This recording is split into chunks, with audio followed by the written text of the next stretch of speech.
video is dedicated to Alexander Hawson. Thank you so much for your generous contribution to my latest Kickstarter project. So in this video I'm going to be talking about the shifting exercise that I really think made the big difference for me in terms of getting comfortable with big shifts. And it's simply shifting up an octave and back, and then perhaps as a step beyond that, putting those octave shifts into the context of a scale. So I used to do this every single day in my practice, and I probably still should, considering that I realized I'm a little scared to do it in front of you. But when doing big shifts, we just have to set our fear aside and go for it. So I'm going to start on a C. You could really start on any note you wanted, and I'm going to do it on second finger, but really you could do it on any finger you wanted. And I'm just going to shift from a C to another C and back. And I'll do it a bunch of times, just noticing whether I'm actually hitting it or not. You know, how's my intonation? And how are things like, you know, is my arm the one initiating? Is my finger releasing the string at all? What's happening with those kind of mechanics of shifting? I also want to point out to you something that I'm doing on this one, and that is that I am both bringing my thumb up because I'm going to a higher position and I am not this just is not comfortable with me, so I'm going to have to bring it around.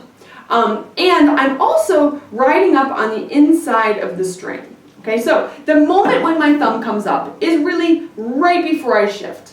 I bring it up and around, and that actually helps roll my finger over to the inside of the string so then I can travel that path along the string. And it literally feels like you have a guideline, right? So if you notice that the path of your arm or your shift is sort of fighting against the string, or if you're losing contact with the string, then just, you know, notice how can you really follow along and let that string be your guide.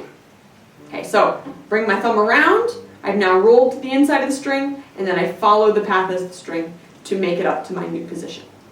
Once I've just gone back and forth between two notes a bunch of times, and I'm feeling pretty comfortable with that, I might put it into the context of a scale. Now, you could do pretty much any fingering you wanted, and it would be helpful. But the fingering I usually do, I start on my second finger, and I go second to third, back to first. Now, second to third, back to first. Second to third, back to first, etc., etc.